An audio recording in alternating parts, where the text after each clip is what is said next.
I'm going to start this without the spine, though, because I'm going to start talking about movement first. And the first things we're talking about movement, as you can see in the slides, we're talking about this concept of physiological movement and accessory movement.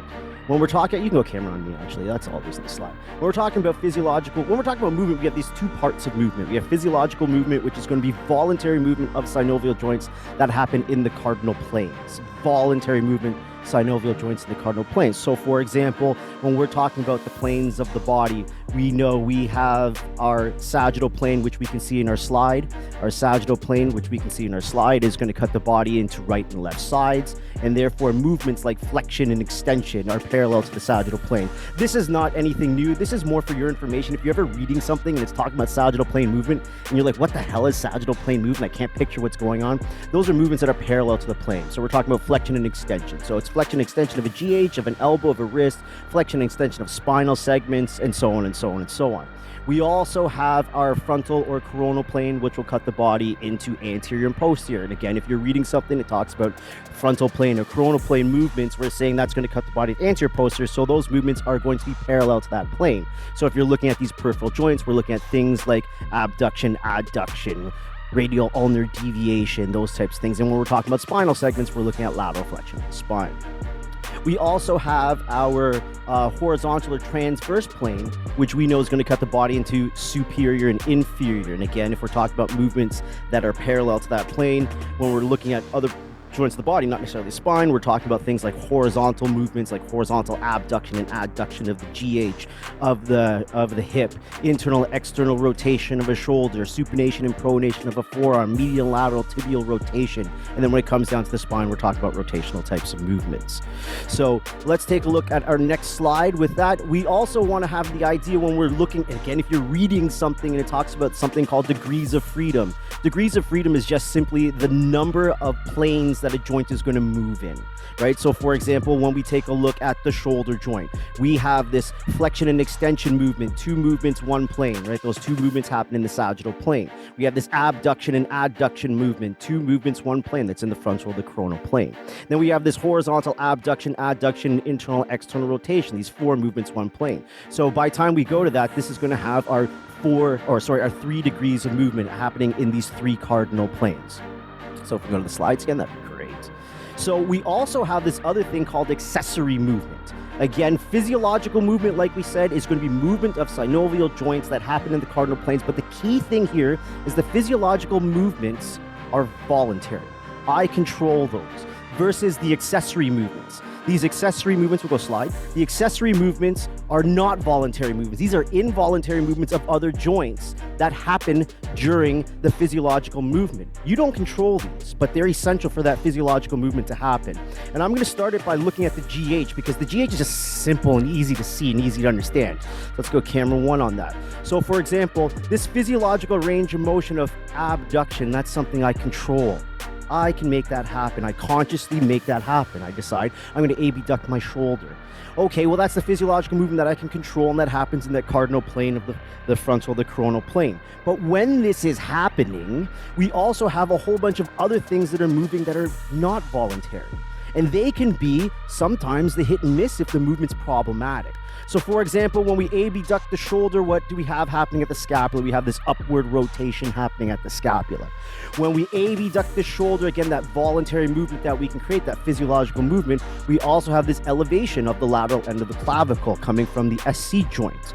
So we have SC joint movement because of this upward rotation of the scapula. We have movement of the AC joint, we have scapulothoracic articulation, we have GH joint. We have these component motions, SC, AC, scapulothoracic articulation. Therefore, if we have a problem with movement, what we really should be doing is taking a look at all this stuff. This is one thing that I feel like RMTs are just missing a little bit. Or maybe it's just me, and maybe it's the RMTs that I run into because they end up taking a course with us and we go through these types of things.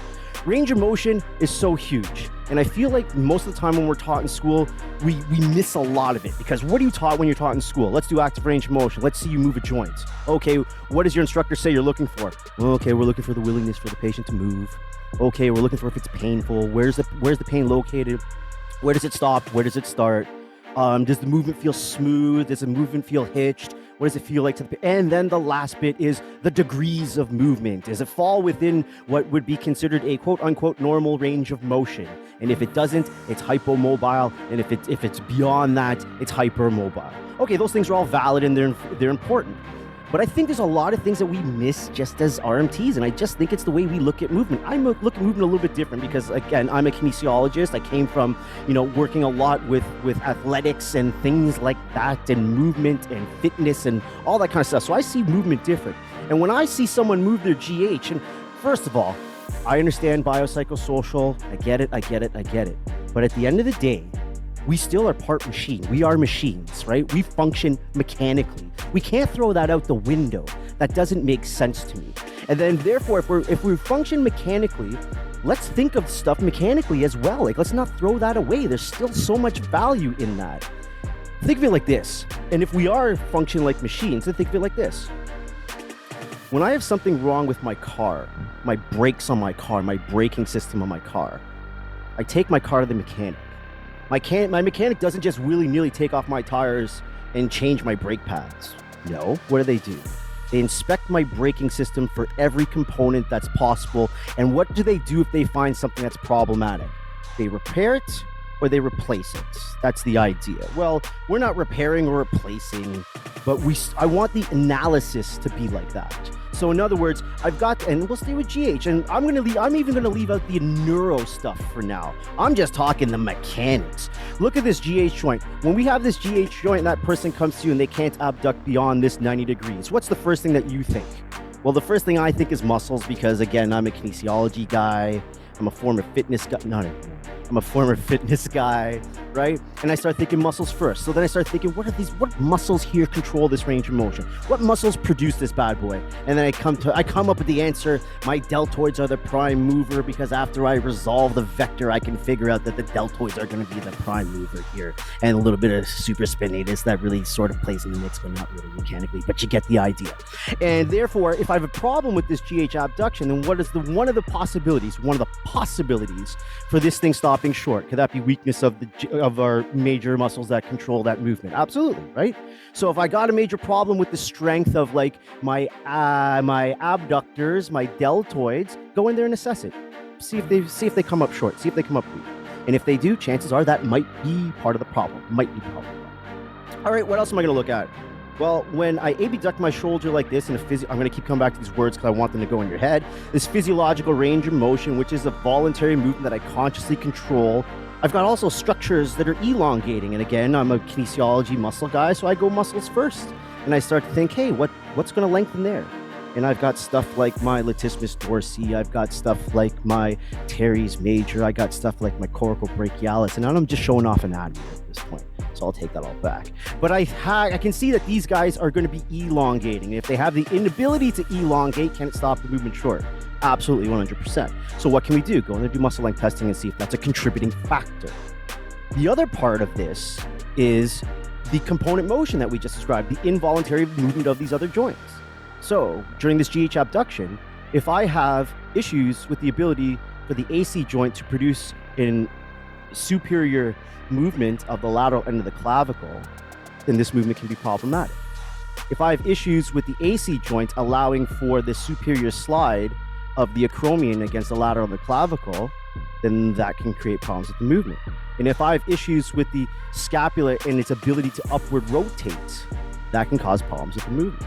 So we should really be like the mechanic in my mind, and I'm just a guy that's got opinions. We should be thinking about this kind of stuff. Because if that movement comes stopping short in your space, let's think of first thing, to me, that makes the most sense. Let's go here first. And let's see if there's anything going on here. And then we branch out.